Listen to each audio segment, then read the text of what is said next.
Olá, boa noite. Mais um Band Entrevista chegando na tela da Band, mais uma vez comigo. Acho que o pessoal daqui a pouco se acostuma mesmo, viu, Gustavo? É muito melhor. Boa noite, Rayane. Boa noite a você, telespectador da Band. Graças a Deus, o Gêner continua viajando, a Mandiga está funcionando, mas parece que ele volta amanhã, né? Ele volta, gente. Mas você que está em casa, com saudade, Gêner Tinoco está aqui amanhã, não se preocupe. Aí depois de amanhã, a gente vai entrar no recesso de 3 dias por causa do Carnaval. E a partir de terça-feira nós vamos voltar no nosso horário normal. Qual é o nosso horário normal?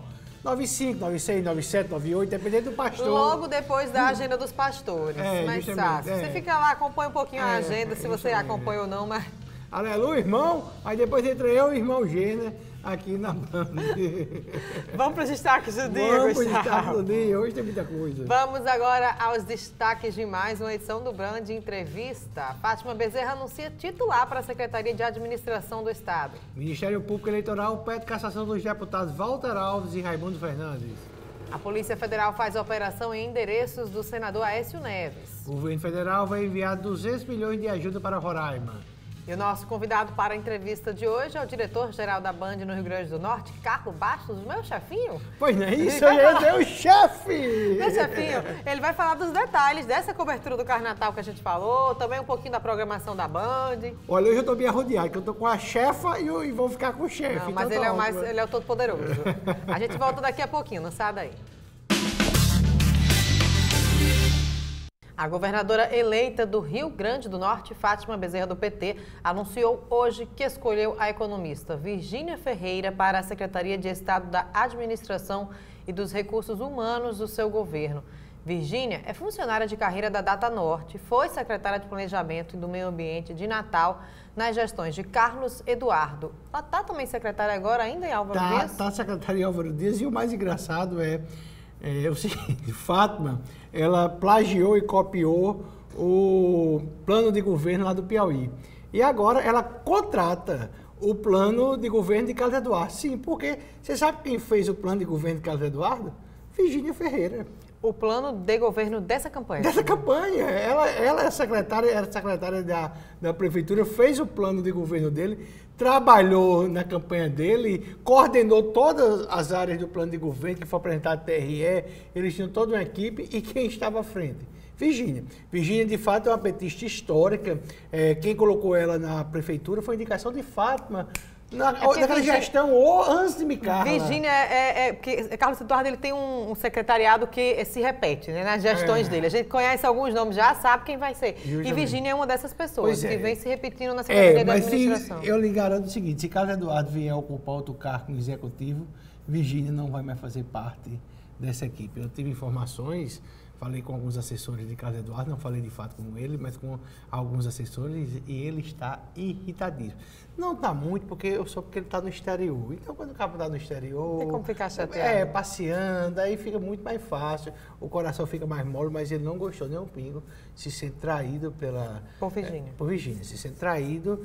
Fátima, eu digo que ela é o Pelé da política do Rio Grande do Norte. Fátima já fez aliança com todo mundo, só não fez com a Agripina. A gente vai já falar de Agripina.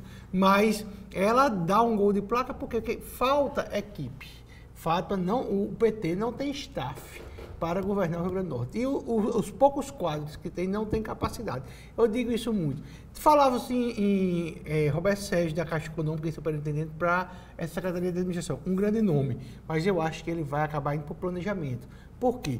Porque Aldemir Freire, eu também acho que não tem condições de ser secretário de planejamento. Tinha que ter um negócio muito mais simples para o Aldemir, que é um petista desse autêntico, de carteirinha, tudo. É o mago dos números lá do IBGE. Mas Virgínia, que é uma pessoa experiente, administra o planejamento aqui de Natal, ou seja, tem estatura para o cargo, está preparada para o cargo, está preparada para o desafio. Agora é estranho, há poucos meses, poucos dias, ela coordenava a campanha do adversário de Fátima. Carlos Eduardo, mas sobre o gabarito de Virgínia mesmo, você vinha falando aí, né? Tem conhecimento? Tem. A gente pode esperar aí, com base nesse trabalho dela na prefeitura, uma secretária aguerrida? Sim, sem dúvida.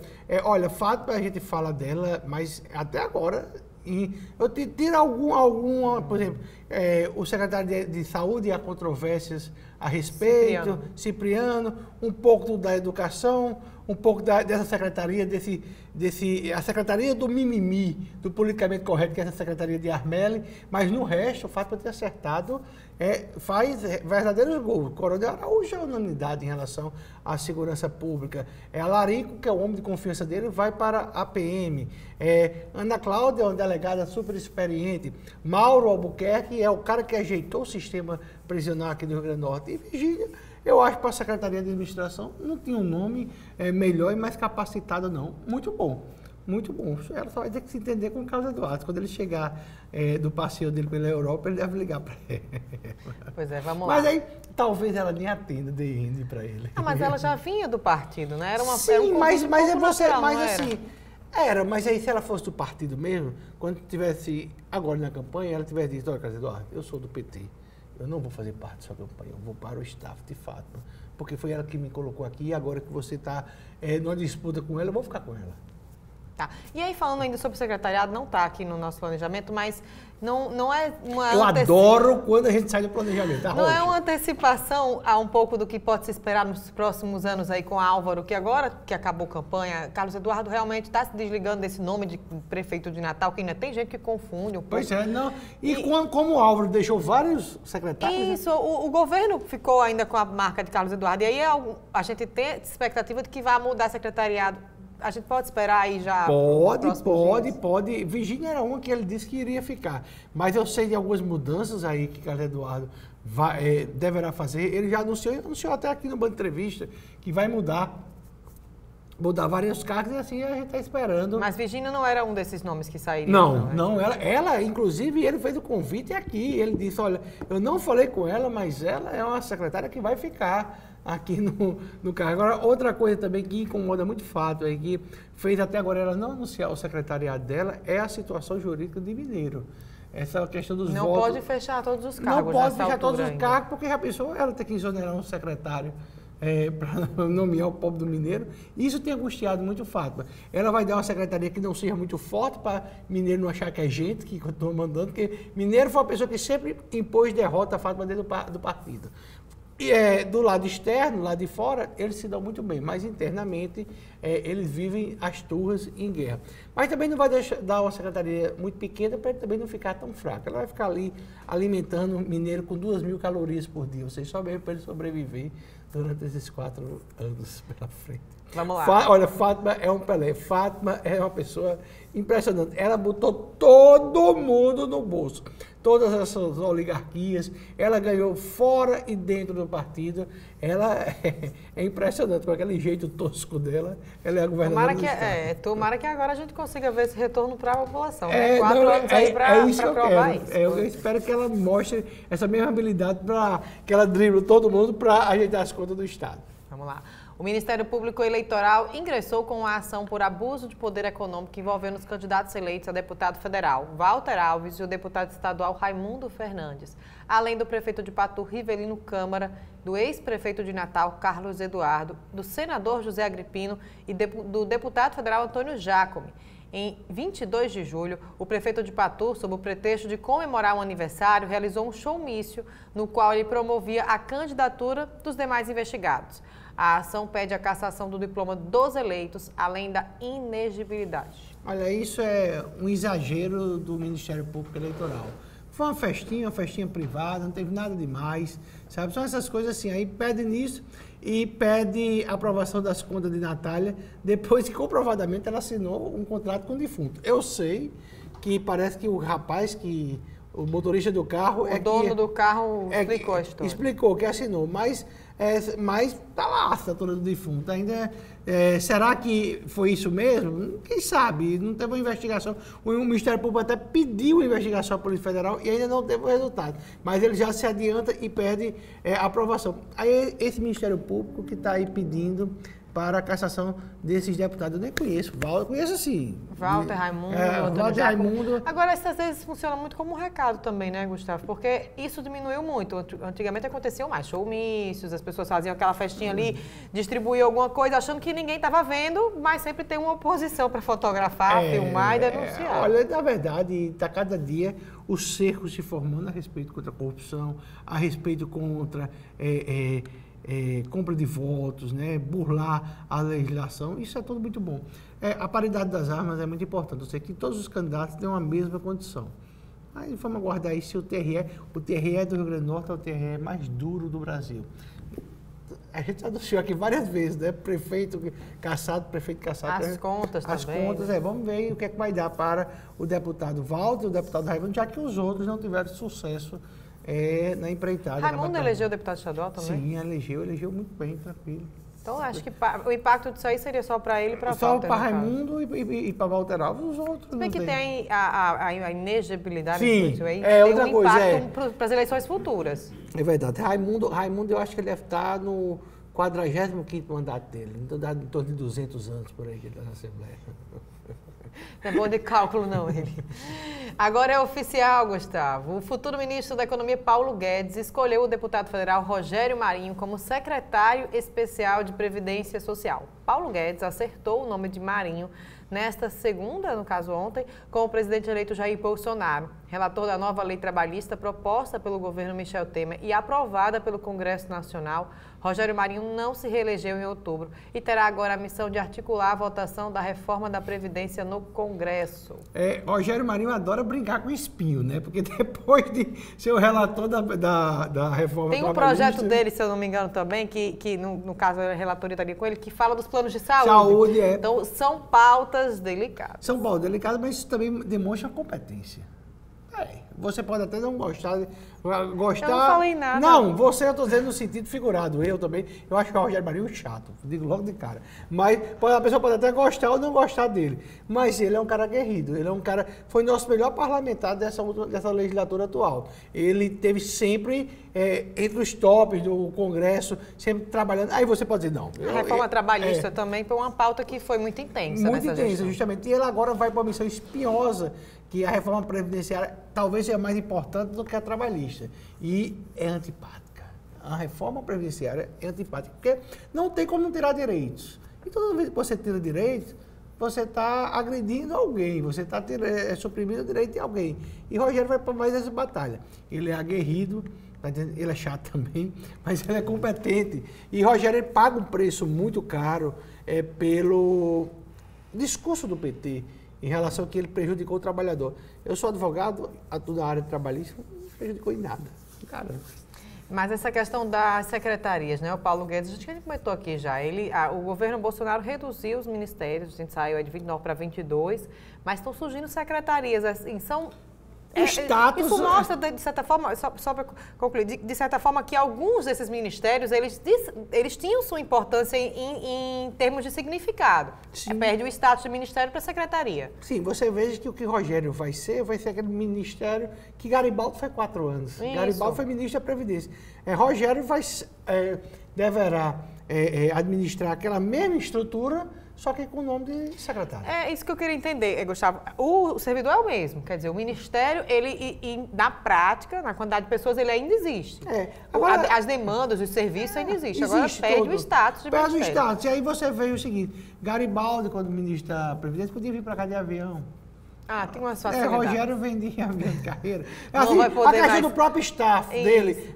Rogério já vai fazer parte do staff do ministro. Então já não vai formar um staff tão grande. Diminui um pouco, você julga a máquina, mas é um serviço essencial. Tá entendendo? Então não vai ter assim, o servidor concursado vai ficar lá. Deve diminuir um pouco a questão dos cargos. Acho que isso ajuda também a centralizar a política, né? Porque como o Paulo Guedes está aí como ministro da Economia, política financeira e tudo que envolver a política financeira fica ali embaixo dele. Eu sou muito ruim de nome, eu sou péssimo de decorar nome. Então, por exemplo, se eu tivesse 32 ministros, como Dilma tinha, com certeza eu não saberia o nome desse pessoal. Meu filho, você é qual mesmo?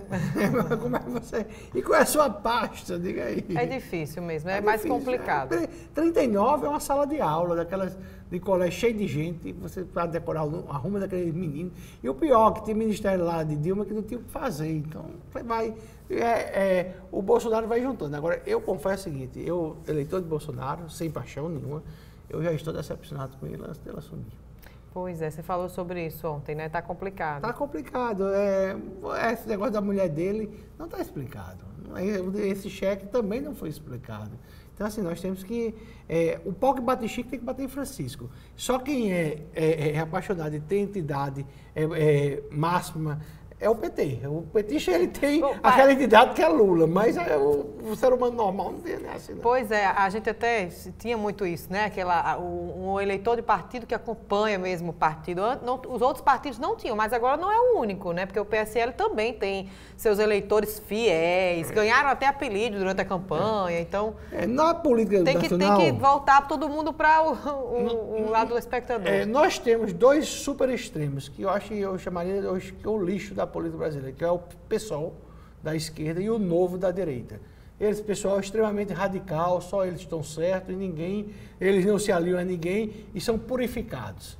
Aí um pouquinho mais para o centro, aí vem o PT e o PSL, né? O PSL não tem nem estrutura de partido, é um partido de aluguel. O PT é o que se chama mais próximo de um partido político. Ele tem várias alas, que eu chamo de facção. Você veja Fátima e Mineiro, eles vivem as turras aqui no Rio Grande do Norte, há anos que eles brigam internamente. Mas quando eles saem da sala, eles estão juntos, eles estão juntos, estão abraçados, estão sempre querendo crescer e crescer ao ponto aí que chegaram no governo. Então, o PT, ele tem isso. Quem tinha algo um pouco parecido com isso era o DEM. Mas foi minguando, nós também um protótipo, um projeto de partido. E nós temos o falecido PSDB, que é um partido que morreu, e nós vamos já falar da morte do PSDB nas próximas notícias. Vamos lá. A Polícia Federal e o Ministério Público cumpriram hoje mandados de busca e apreensão em imóveis do senador Aécio Neves, da irmã dele, Andréa Neves, no Rio de Janeiro e em Minas Gerais, além do deputado federal Paulinho da Força em São Paulo. A Operação Ross surgiu a partir da delação de executivos da JF e apura denúncias de compra e apoio político. São investigados ainda os senadores Agripino Maia e Antônio Anastasia e os deputados federais Benito da Gama e Cristiane Brasil. Bateram na nossa porta. Pois é, bateram na nossa porta. O Benito Gama, que estou falando Benito da Gama, mas só se ele mudou o nome, é Benito Gama. Mas todo canto estava esse nome, Benito da Gama. Ele já foi secretário aqui de Estado do governo Rosalba, de Desenvolvimento Econômico.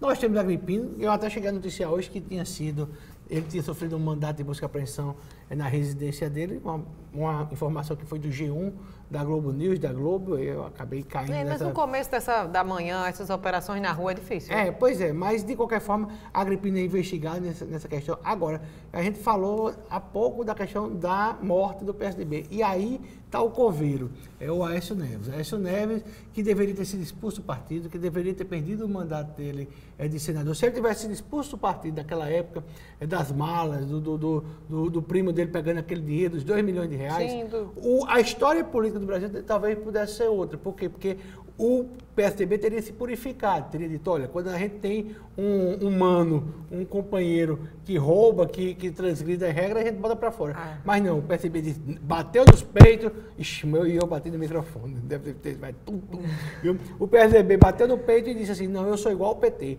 eu também apoio o corrupto. E aí deixa o Aécio lá, Aécio escapa, mas é um zumbi político, é aquele fantasma político que desce do Senado, foi eleito com a quantidade pequena de votos, mas foi eleito, tanto faz ser o mais votado ou menos votado, você é deputado do mesmo jeito, e ele vai perambular pelos corredores da Câmara pelos próximos anos, até o Supremo Tribunal Federal, que é essa redoma, essa proteção contra da impunidade, né? Então, ele vai ter esse manto da impunidade, que é o foro privilegiado lá no Supremo. Não sei se vai dar tempo de julgar ele nesses próximos 4 anos, mas é muito difícil a gente dizer assim, que o cara politicamente morreu, porque dá altos e baixos. Mas você pode ter uma baixa quando você tem uma derrota por voto. Por exemplo, Carlos Eduardo, o próprio Robson Faria, foram derrotados pelo voto popular. Mas eles podem ressuscitar amanhã. Mas você sair de cena como saiu um Aécio Neves. Isso, porque assim, ele perdeu as urnas na eleição da Dilma, quer dizer, uma derrota ali apertada, ele ainda tinha vida política ainda. Na verdade, eu acho que ali naquele momento, ele disse assim, olha, eu vou ser o presidente daqui a 4 anos. Se ele não tivesse acontecido esses 4 anos. Pronto. Se naquele dia tivesse vindo para outubro, ele estaria eleito presidente. Eu me considero uma vítima de Aécio, porque eu digo sempre que eu sou muito decepcionado com Aécio. Eu votei nele, eu fiquei triste no dia da derrota, eu tive uma ressaca gigantesca, aí depois eu fui me decepcionando. Por quê? Porque eu imaginava ele como um grande potencial para ser presidente, e ele era um corrupto igual os que estavam no mandato. Eu nunca me decepcionei com o Lula. Eu sempre achei Lula um bandido. Então, eu não tenho decepção com ele. Mas com esse eu estou gigante. Só para a gente voltar aqui, o senador José Agripino, a assessoria de imprensa dele mandou a nota. Eu vou dar uma lida, porque é interessante que eles falam que, enquanto presidente nacional do Democratas, o Agripino buscou, seguindo a legislação eleitoral vigente, doações para o partido, que é isso que eles falam na investigação. Eles seria suspeita de compra de apoio político, né? Então, assim, ele assume que houve realmente uma atuação durante a campanha para buscar doações para o partido, mas que essas doações solicitadas a diversas empresas foram voluntariamente feitas sem que o ato de doação gerasse qualquer tipo de compromisso. Quer dizer, ele assume que realmente atuou buscando doação, mas que isso aí não teve nenhum compromisso. Aí esse é o problema, que isso aí é o chamado Caixa 1, que é aquela doação legalizada. Agora, como foi feita essa doação legalizada? A Lava Jato te aprova que várias doações dessa legalizada é produto de corrupção. É que assim, não é Caixa 2 porque foi doada, está lá registrado na Justiça. Na Justiça, Mas em troca de alguma coisa. Você faz assim, olha, pessoal. É mais difícil provar É muito difícil, é complicadíssimo, porque eu só me lembro daquele filme de Tom Cruise, que a pessoa era presa porque pensava em matar a outra. Eu não lembro o nome do filme, mas era estava certo até o Tom Cruise aparecer e ser preso por uma pessoa que talvez ele matou porque ia matar porque estava no pensamento. Está confuso. No pensamento, muito confuso. Mas eu estava falando de quê agora? Que é difícil provar. Sim, provar o Caixa 1. Legal. É uma doação legal. Por quê? Porque a empresa foi lá e depositou. Agora, como foi o acordo do político com o dono da empresa? Agora, quando o dono da empresa diz assim, eu paguei porque ele fez isso. E aí onde está esse problema de Odebrecht, de OAS, dessas delações todinhas. A outra coisa que tem que se acabar, aí sim, é o Caixa 2. O Caixa 2 é a esteira do político para a desculpa que não recebeu propina. Ele disse, não, foi Caixa 2. Eu gastei em política. Quando a gente sabe que ele pode ter gastado na política, pode ter gastado na compra de apoio, mas ele também trocou o carro, ele levou a família para a Europa, ele comprou um apartamento com esse mesmo dinheiro. Eu sei que quando a gente fala um negócio de 100 milhões, para nós que somos trabalhadores comuns, que temos um salário, de salário a gente tem que viver, é um negócio totalmente fora de realidade. Aqui a gente está falando de 100 milhões, 100 e tantos milhões, 120 milhões. O motorista de Bolsonaro recebeu 1 milhão e 200 mil, 100 mil reais por mês. Aí, novamente, nós que somos trabalhadores comuns, que é isso, eu não tenho a menor ideia do que seja ganhar 100 mil reais por mês. Pois é, nem eu, muito menor, nem para mim, que eu também sei não. Não tenho nem... Abra a câmera aqui. Pena que Gênesis não esteja não ia aqui. Dar certo, essa comparação não ia dar certo? Não, com o Gênesis daria certo, porque ele sabe que é ganhar 100 mil reais por mês. É um cara de sucesso, bom partido, solteiro, tá entendendo? Inclusive, algumas fãs me pediram para contar a história do Facebook. Foi o seguinte, tem uma menina lá de Mossoró... Manuel, eu posso deixar? Pode deixar. Uma menina lá de Mossoró queria casar comigo pelo Facebook. Ela disse que queria... Aí eu disse, não, fique tranquila, que eu não posso casar com você, mas eu tenho um amigo que está solteiro, bem sucedido, rico, tudo, e dei o Facebook de Gênesis Tinoco. E a garota ficou toda animada, gostou dele e tudo, e aí entrou em contato com ele, mas até hoje ainda não respondeu a ela. Aí ela volta para mim, eu digo, Gustavo, ele não responde. Eu disse, não, é porque ele é tímido. Insista mais que você vai conseguir. E a menina já tentou de todo jeito, e Gênesis não responde para ela. Responda, Gênesis. Que é isso? Vamos lá. Quem tem um amigo como eu não precisa de inimigo. Depois você não entende por que colocaram o seu telefone num chat na internet, né? No chat gay lá do UOL. Vamos lá, assunto sério. O ex-ministro da Fazenda e ex-candidato à presidência, Henrique Meirelles, aceitou nesta terça-feira o convite do governador eleito de São Paulo, João Dória, para ser secretário da pasta de Estado. Ele é o 6º ministro do governo Michel Temer a integrar a equipe do futuro governador paulista. Esperado? Esperado. Nós nunca tivemos uma eleição com tanta gente preparada como essa eleição presidencial. Nós tínhamos um Álvaro Dias, que era ex-governador do Paraná, senador, Alckmin, 4 vezes governador de São Paulo, o Meirelles, que foi ministro da Fazenda, presidente do Banco Central, diretor-presidente dos maiores bancos do mundo. Então, nós tínhamos uma gama de candidatos extremamente preparados nessa campanha. Nós mandamos Haddad e Bolsonaro para o segundo turno. Ou seja, o brasileiro gosta de brincar com a tragédia. E aí nós temos Bolsonaro, o rapaz do cheque, 24 mil reais, que vai administrar. Agora, qualquer porcaria é melhor que o PT, isso aí eu garanto a você. Não em relação, porque é o seguinte, nós precisamos de alternância de poder. Aquele projeto do PT, do Lula PT, foi um projeto corrupto, um projeto que não deu certo, que levou o Brasil ao buraco. Então vamos tentar ou sair do buraco ou continuar com o buraco com outro nome, certo? Mas isso quer dizer que talvez o Gustavo não tenha votado no Bolsonaro no primeiro turno? Rapaz, eu votei porque, por uma questão de ser Maria, vai com as outras. Tá entendendo? Por quê? Porque eu queria... Você estava convencido? Não estava não. Eu estava inconvencido, mas eu tenho tanto medo do PT, tenho tanto respeito pelo mas PT. Isso foi o que a gente... foi um voto útil. Que quando vi a possibilidade de Bolsonaro ganhar no primeiro turno, eu saí de Alckmin, tá entendendo? E fui para Bolsonaro e acabei votando no Bolsonaro. Isso foi o que levou ao nosso segundo turno entre Bolsonaro e Haddad. Mas vamos lá. O ministro-chefe da Casa Civil, Eliseu Padilha, anunciou nesta terça-feira que o governo federal vai abrir um crédito especial de cerca de 200 milhões de reais para bancar a folha de pagamento de Roraima, que está atrasada desde dezembro. Falamos sobre isso aqui ontem também, 200 milhões de reais. Quem assiste o Band Entrevista sabe das coisas, tanto me deixa anunciar. Porque nós conversamos bastante a respeito desse crédito, que é um crédito, se fosse aqui para o Rio Grande do Norte, proporcionalmente, era mais de R$1 bilhão. Mas nós não recebemos. Só um parênteses aí, esse Eliseu Padilha é um preço pré-datado. É só ele sair do Ministério que vai também em cana. Mas voltando ao comentário. Você aí de Alagoas, você tem certeza, não existe um estado mais fraco politicamente que o nosso Rio Grande do Norte. Nós não conseguimos fazer uma reta de 20 quilômetros. Há mais de 8 anos que essa reta Tabajara, que liga a maior cidade do estado, que é Natal, a segunda maior, que é Mossoró, que é uma estrada de 260 quilômetros, vai ter uma retinha de 20 que a gente não consegue duplicar. Imagina os outros 240. Então, o Rio Grande do Norte é um fracasso politicamente. É diferente aí de vocês de Alagoas, que já fizeram um presidente como o Collor, tem Renan Calheiros, que domina a política brasileira há 15 anos. Eu sei que vocês produzem lixo, com os dois aí, nenhum dos dois são referências, mas pelo menos vocês estão felizes, que afinal de contas tá aí, o Renanzinho foi eleito como um dos governadores mais bem votados do Brasil. Foi aprovado. Foi aprovado, o Renan Calheiros também foi reeleito na esteira do filho, foi o segundo senador mais votado, mas não interessa, tanto vai ser o primeiro ou o segundo, o importante é você estar... ocupando a cadeira. Ocupando a cadeira. E aí, vamos lá. O Corregedor Nacional de Justiça, o ministro Humberto Martins, decidiu arquivar o pedido de providências instaurado contra Sérgio Moro e os desembargadores do TRF da 4ª Região, Rogério Favreto, Gembran Neto e Thompson Flores, no episódio do habeas corpus de Lula em julho deste ano. De acordo com o ministro, não há indícios de desvio de conduta por parte dos magistrados envolvidos no caso. Lembra pra gente essa história? Não há.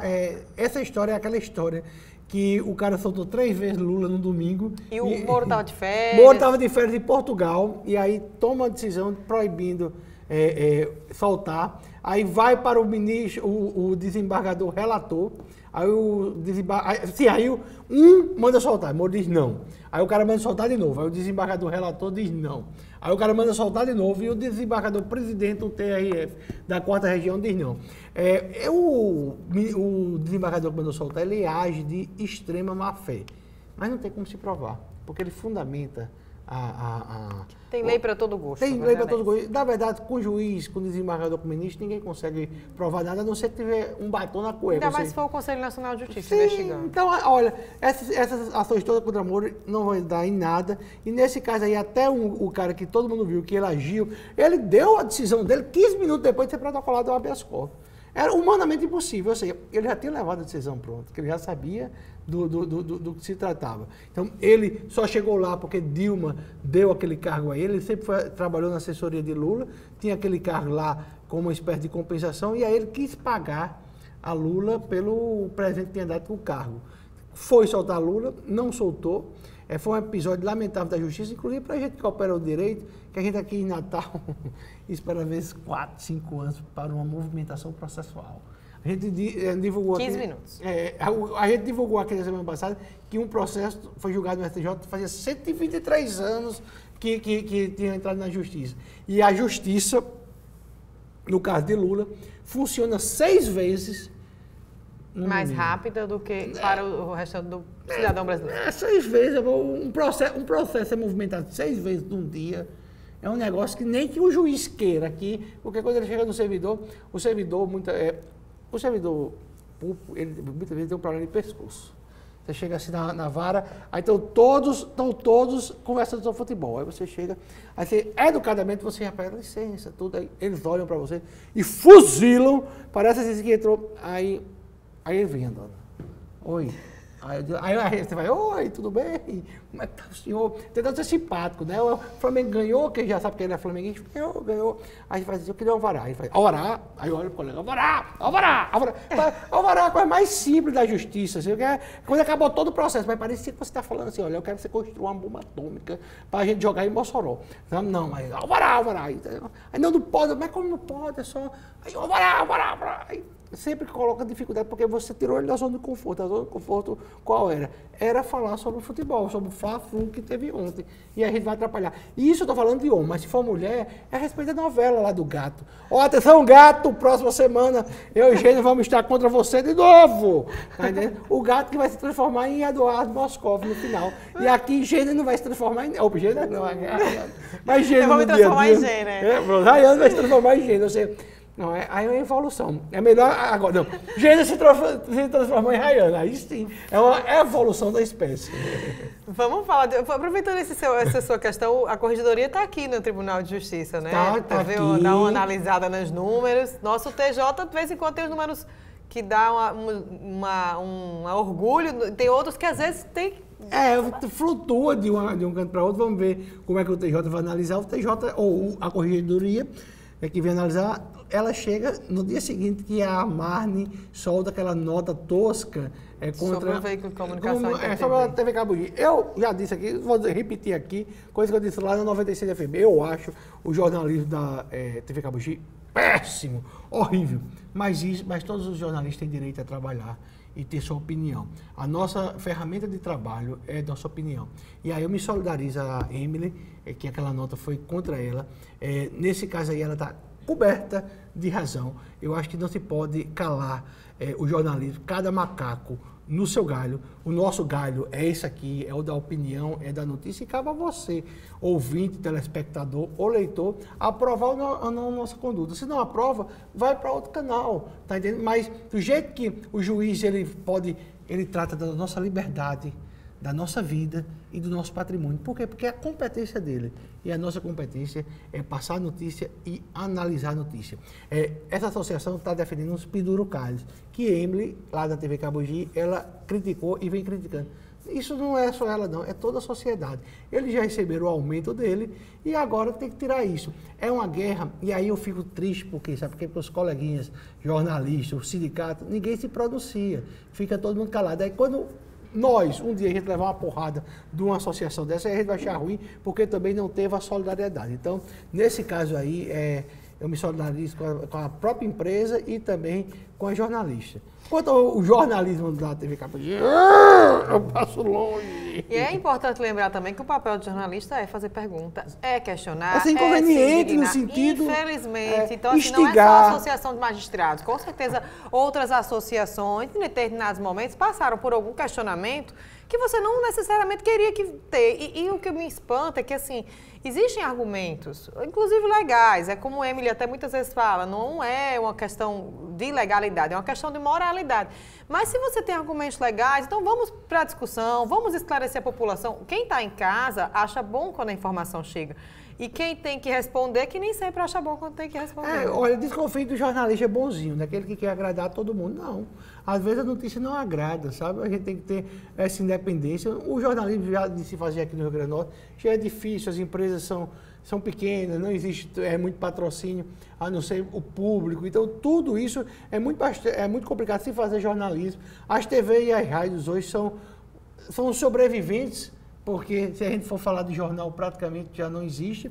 E assim, a gente tem que se segurar dessa bandeira, porque se existe o judiciário, o legislativo e o executivo, existe um outro poder não formal, que é o chamado quarto poder, que somos nós da comunicação. E o maior pilar da democracia não é o executivo, não é o judiciário, nem o legislativo. O maior pilar da democracia é a informação, é a notícia, é a liberdade de expressão, que foi tão difícil que nós lutamos tanto. Então, associaçãozinha nenhuma deve calar jornalista ou jornalismo, nem muito menos empresa. Vamos lá. A companhia aérea Avianca entrou nesta terça-feira com pedido de recuperação judicial. A informação foi confirmada pelo Tribunal de Justiça de São Paulo. A Avianca tem acumulado diversos problemas financeiros que, no acumulado do ano, somam prejuízos de 175 milhões de reais. Parênteses, você viu que Manuel botou os números hoje, né? Não me bananei. Olha aí, você vê quando a pessoa tem moral. Pro telespectador... Tem um texto. Um texto aqui numa tela aqui que a gente vai lendo. Agora a gente tá lendo nada não, a gente tá batendo papo. Mas quando a gente vai anunciar a notícia ou gênero, geralmente eles leem o que tem ali. Eu só leio na escalada, eu sei logo no começo do programa. Eu não gosto de ler isso, então, na verdade eu não sei nem ler. Então, que é isso. Vai falando lá. Eu acho que eles, em casa, eles têm uma noçãozinha, que tem uma parte disso aqui que a gente não tem que ler, porque ninguém decora todos esses números também. Não dá. Avianca e recuperação judicial. Não, olha, em empresa você não pode ser bonzinho. Se você for andar no avião da Avianca, o banco dele é bem separado do... A Avianca é uma boa cooperadora. É ótima. Pra gente. Pra gente, não pra ela. Então, você pode estirar suas pernas e você não vai ficar lá comprimido como é na Gol ou na TAM. Então, você fica assim, certo? Então, isso é o quê? Custo. Em vez de você botar 40 fileiras, você vai botar só 30 e você vai dar conforto. Mas para você concorrer, para você entrar no avião, para eu entrar no avião, exige uma coisa, preço. Então, daqui um pedacinho vamos andar todos em pé, assim, estirado. E aí, igual a boi. E vamos, no avião desse, 200, vamos estar 400 pessoas. A gente vai ter que pagar o oxigênio, aquela máscara. O oxigênio. Então, assim, a Avianca, ela tinha um monitorzinho, a telinha dela. A gente assistia filme, tudo individual e voo nacional. Não estou falando de voo internacional, não. Então, todos esses serviços não se perdoa. Olha, se você não pode ter serviço e preço ao mesmo tempo. Infelizmente, você pode até tentar, mas na empresa você tem que ter lucro. E aí, às vezes, você vai no negócio desse. Infelizmente, a Avianca... O mercado de aviação brasileira não existe concorrência. Nós temos a Avianca, a Azul, a TAM e a Gol. São 4. É igual a banco. Nós temos 5. Santander, Bradesco, Itaú, Caixa Econômica e Banco Brasil. São 2 mercados que têm que ser modificados. Nós falamos muito sobre isso, Gustavo, no programa de sexta-feira que eu dividi com o Gênia, que a gente teve o Círios Benavides aqui falando exatamente sobre esse monopólio. A falta, não é nem falta, é a regulamentação que acaba favorecendo. O Círios explicou bem que o direito, muitas vezes, ele tem dificuldade de garantir algumas coisas ali, porque existe um custo altíssimo para você botar para operar esse tipo de serviço. Sim, porque você tem o serviço de terra, é só um avião subindo e descendo. E existe o mercado, né, que é lotado aí por 4 empresas que entre si fazem o cartel, quase um cartel, a gente não está nem acusando. Não, aqui, mas basicamente isso. E aí não pode entrar uma companhia aérea estrangeira para fazer linhas locais. Quando a TAM viaja para, por exemplo, Londres, tem que vir empresa da Inglaterra para o Brasil também para fazer a mesma linha. Então há uma troca. Agora, essa empresa que vem da Inglaterra para o Brasil, ela não pode depois fazer São Paulo, Natal, não. Tem que fazer São Paulo, Londres. A mesma linha que a brasileira faz. E aqui o mercado interno não é aberto. Aí ficamos nisso, dependendo agora, volta, olha, vira e mexe, só dá TAM e Gol. É lamentável. A Azul, por exemplo, está fazendo um serviço em Mossoró, todo dia decola de lá, mas tem gente que decola, quando chega em Recife diz, cadê a mala? Não, a mala foi de carro para Fortaleza, ou para Natal, e você vai encontrar com sua mala lá em São Paulo. Aí a mala chega um dia, 2 dias depois. Eles prometem, por exemplo... O avião é pequeno? O avião é pequeno, de 70 lugares. Aí... pequeno em relação aos outros. 70 lugares. Aí, outra coisa também, promete 45 minutos para São Paulo e 55 minutos para o Rio de Janeiro de conexão. Você chega em Recife e espera só isso. Um avião, quando chega lá, o avião decolou. Sendo da mesma companhia, você sabe que, agora, sabe o que é isso? O avião lota, decola e deixa o pessoal. Então, gente... Overbook. Eu estava comentando e não estava lembrando o nome. E aí, gente, que amigos meus, que eu sou do Mossoró, infelizmente, papai e mamãe, eu não perdoo nunca eles por ter nascido em Mossoró, devia ter nascido no Canadá, lógico. Eu tenho amigos meus que eram para fazer viagem de 5 horas, 6 horas e demoraram 24 horas para chegar ao destino. Complicada. Gustavo, de novo, olha, Gustavo, vamos para o intervalo, corta o pessoal que está em casa, a gente vai para o intervalo, volta daqui a pouquinho. E voltamos com ele, o todo-poderoso chefe. O Carlos Bastos, daqui a pouquinho, não sai daí.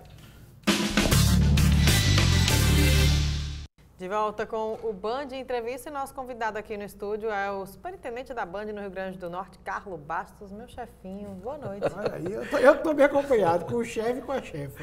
Boa noite, Rayane. Boa noite, Gustavo. Um prazer estar aqui com vocês. Sinta-se em casa. Aqui eu estou totalmente em casa, né?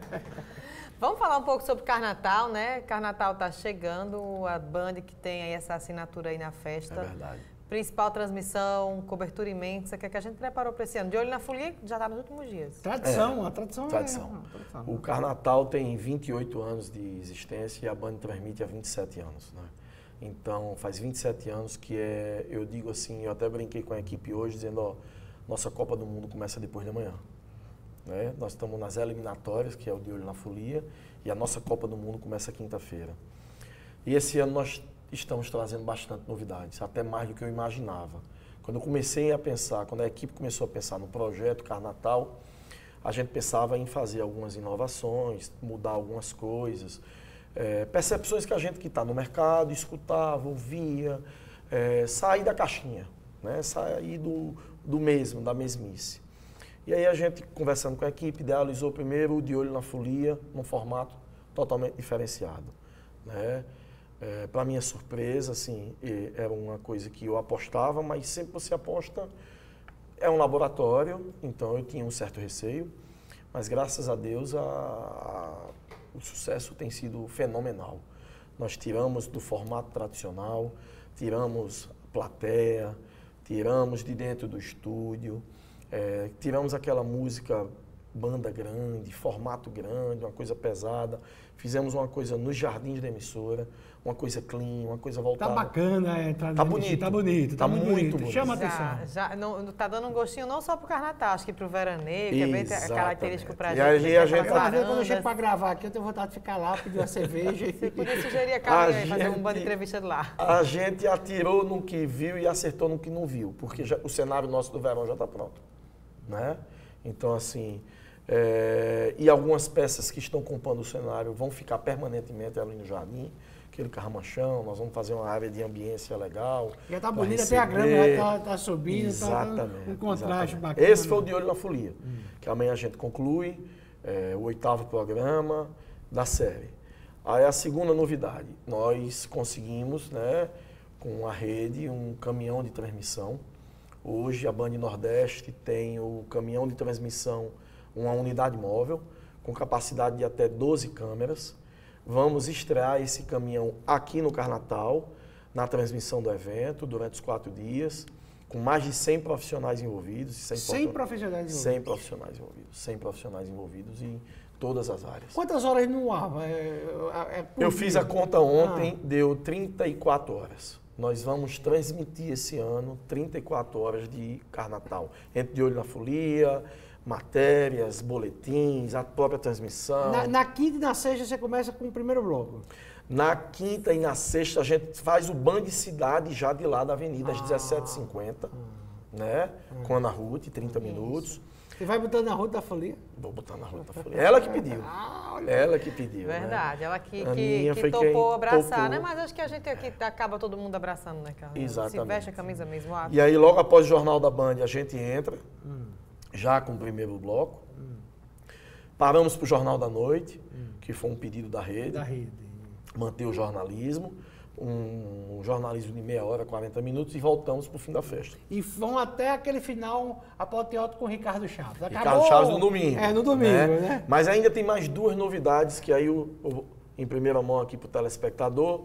A primeira novidade, a outra novidade é com relação à apresentação. Nós estamos trazendo a vocalista do Babado Novo, Mari Antunes, para apresentar a transmissão do Carnatal junto com o Betinho. Que Betinho já é uma tradição. Betinho é uma tradição, está aqui desde domingo. É um cara que, engraçado, ontem eu fui almoçar com ele no shopping e as pessoas batendo foto com ele. É impressionante. Eu que não sou um folião de Carnatal, eu sou um folião de TV, eu sempre assisti o Carnatal pela E é um cara que tem assim um canal aberto, É um cara querido por todos. Todo mundo conhece Todo mundo ele conhece. ali. Pessoa ótima de trabalhar, para quem está em casa que não sabe, posso falar que não é aquela estrela, Não, sabe, aquela pessoa chata, não. de É um jeito nenhum. facilitador. Isso. Né? E É A um- gente agrega vê muito que a nossa é transmissão. natural, quando o trio passa, o diálogo dele com o pessoal Não. do trio, o pessoal O trio tudo para. para O e trio fica. para e fica. E a é. Betinho, por quê? Porque o Betinho é um cara que abraçou o axé, que abraçou a música baiana, apesar de morar em São Paulo. Muita gente acha que ele mora na Bahia, que ele é baiano. Não. Ele mora em São Paulo. Agora é um cara que tem um programa. Ele é diretor da Rádio Bandeirantes, das redes. Ah, é? É funcionário da Rede Bandeirantes de rádio. E tem um programa na Rádio Bandeirantes, que é líder de audiência no domingo. Então é um cara que tem assim uma penetração. Ontem eu precisei de duas coisas. Ele ligou para Bel do Chiclete e disse, ó, Bel, tô precisando disso. Não, Betinho, o que você quiser aí você faz. Léo Santana, a mesma coisa, né? Então, o Betinho é um cara sensacional, junto com a nossa Juliana Selle, que ano passado não esteve presente, porque estava grávida da Marina, né? Marina está fazendo 1 ano agora. E Juliano tá ali para brincar. Juliana está lá, é a nossa cara local. Vamos ser nosso trio de De apresentadores. apresentadores. E aí a grande novidade, que eu acho que o telespectador de casa, a grande maioria ainda não sabe, mas eu já posso soltar aqui em primeira mão no Band Entrevista. Esse ano nós vamos separar a estrutura de transmissão da estrutura do camarote social. Mas você não vai revelar onde vai ficar o camarote. Não. De olho na folia, amanhã, último bloco, uma câmerazinha especial. Tô adiantando isso, posso? pode. Uma câmerazinha Manda quem especial pode, obedece quem lá juízo. dentro É verdade. do nosso Olhe, estúdio. nós Nosso estamos- estúdio super poderoso. Mas, Nosso mas a gente estúdio nunca é uma tinha coisa- divulgado isso, Não, né, Carlinhos? A não, gente não tinha não, falado ainda. não. A grande surpresa é que o nosso estúdio saiu daquele localzinho lá, próximo do nosso camarote social. E agora tem um ele local... tá num local super especial esse ano. O nosso estúdio de transmissão esse ano foi uma das coisas também, quando eu iniciei as E tratativas. aí vai melhorar, então, essa interação com o trio elétrico? O trio elétrico A vai língua- tocar pra Band? A língua está coçando para falar. Não me fala.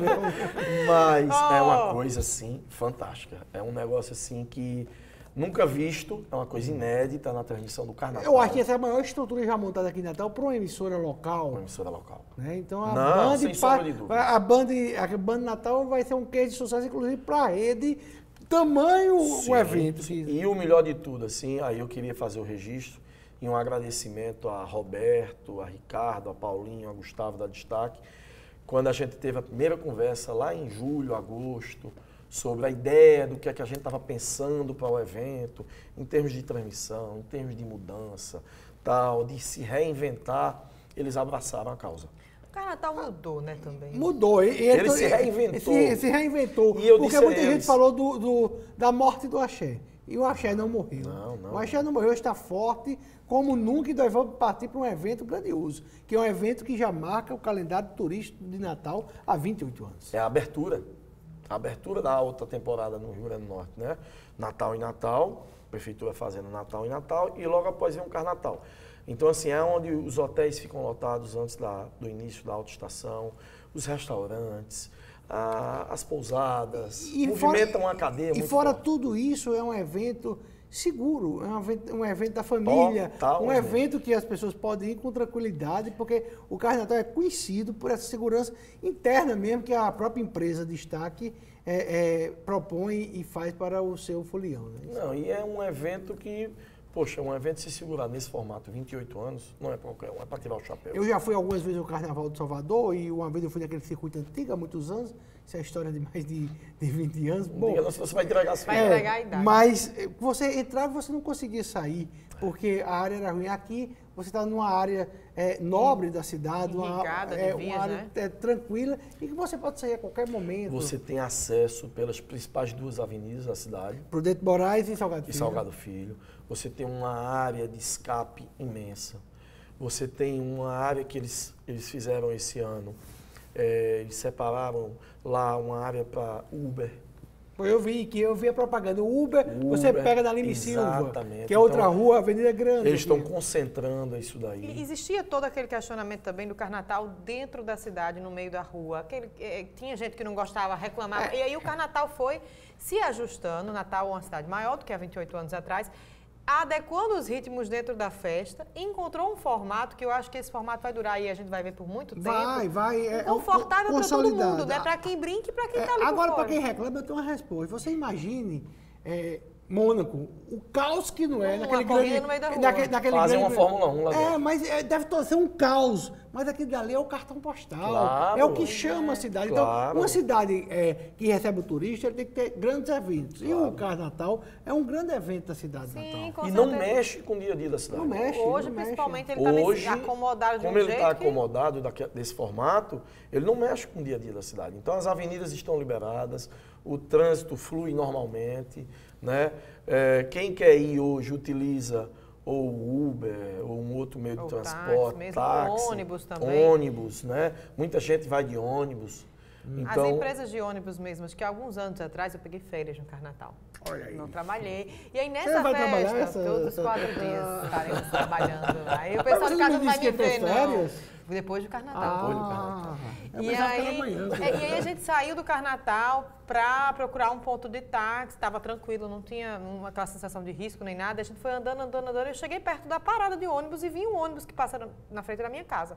Eu olhei assim pro meu marido, eu fiz, tá vazio, vamos sentar? Vamos sentar. Eu fui para casa de ônibus, de madrugada. Eu fiz mais ou menos isso no Carnaval aqui. Há 2, 3 anos atrás. Eu estava em Ponta Negra e... Pegou um ônibus? Pô, não tinha táxi, eu não conseguia táxi, já vi um ônibus, eu peguei por mim.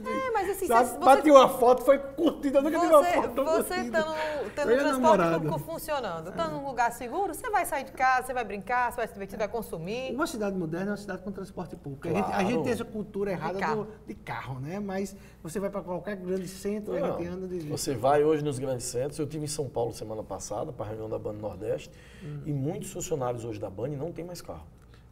Ou então o casal tem um.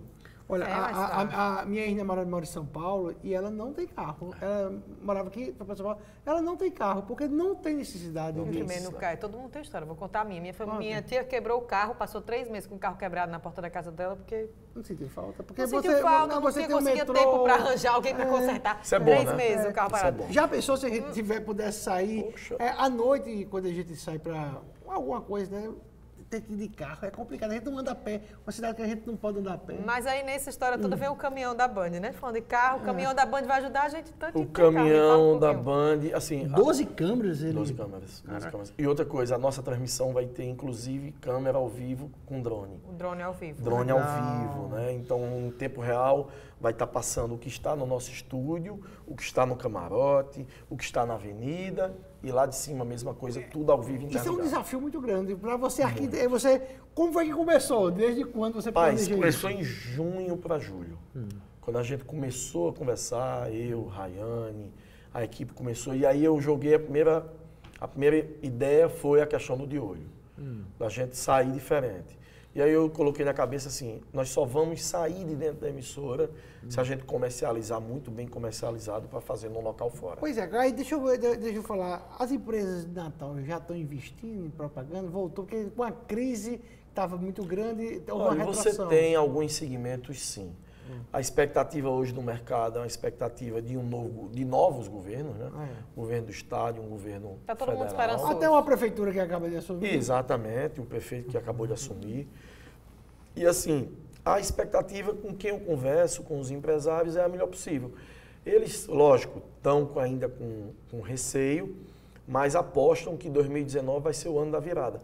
E alguns números da economia nacional já começam a demonstrar isso daí, né?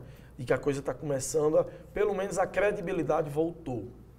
Isso é importante para o empresário investir. A Band Natal ela tem uma equipe muito grande de produção local, né? Você tem gente das principais rádios daqui da 94 FM, 96, 98, 95. Né? Mas a gente tem 94, 95, 96, 98. Eu quero ver se ano que vem eu coloco da Band News aqui.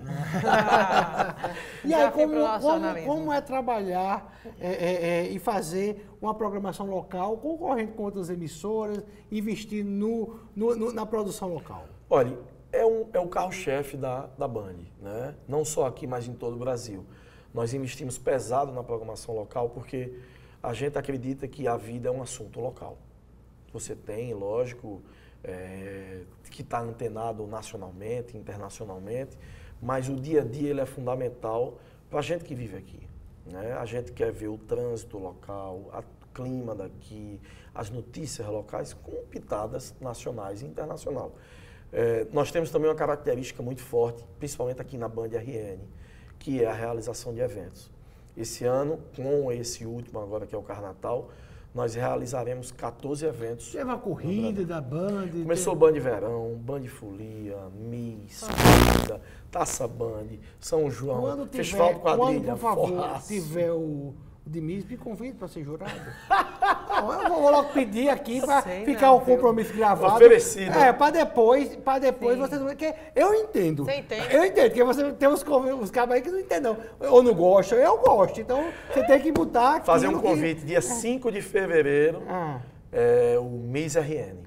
Então pronto, eu tô 5 dentro. de fevereiro, você que está em casa, Miss RN. Não, mas se eu não for convidado, eu vou queimar o programa aqui Não, logo do ar. A gente vai arranjar um jeito de acomodar Gustavo. Tem que arranjar. Tem que Quem arranjar, vai porque- querer também é a agenda, né?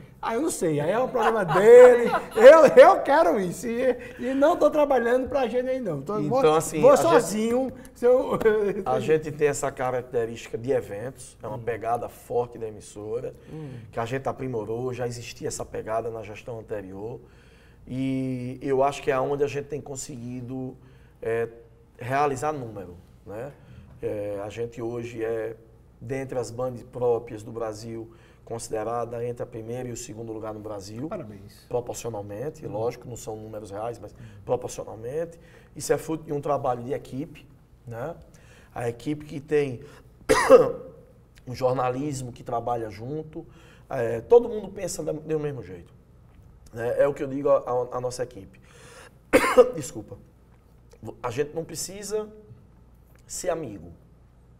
Então, precisa de respeito, Precisa né? ter respeito e trabalhar dentro da empresa num só objetivo. Mas você gosta de Rayane? Rayane gosta de você? Vocês são amigos? Rayane- Ou vocês têm algum problema? A esposa de Carlos já tinha sido minha chefe, eu já sou de casa. É de família. De família. Não, Rayane é uma querida nossa.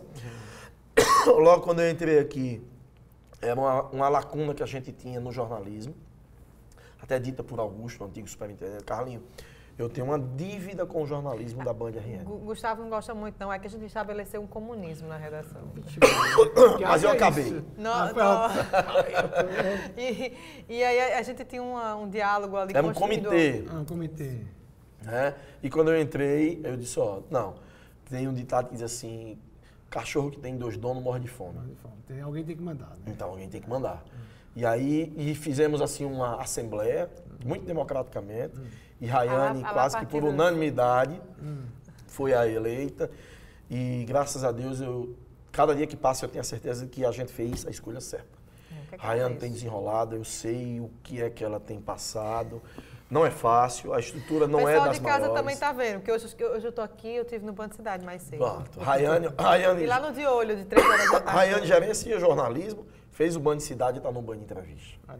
Mas Não, assim, eu tô aqui torcendo, não só sou eu para quem está em que casa. Gênero nunca mais volta, inclusive. Mas não só sou eu para quem está em casa, somos todos assim. Todo mundo aqui abraça a camisa, Hoje eu veste tô bem. feliz porque eu tô com o chefe, com a chefe e sem Gênero. Então, ótimo. Gênero, fica aí, ó. E nosso tempo está acabando, Gustavo. Acabou. Mas a gente tá com o chefe aqui até a hora que quiser. Agradecer a vocês e fazer um convite para o telespectador que está em casa, assistir a nossa transmissão. Nós vamos dar um show de transmissão esse ano, mais uma vez. Eu queria ver Obrigada, o diretor Carlos. ter coragem de cortar a voz na metade, como faz quase todo dia aqui do programa. Obrigada, Carlos. Você que está em casa, obrigada pela companhia. Amanhã vocês estão com Gênia e Gustavo. Até amanhã.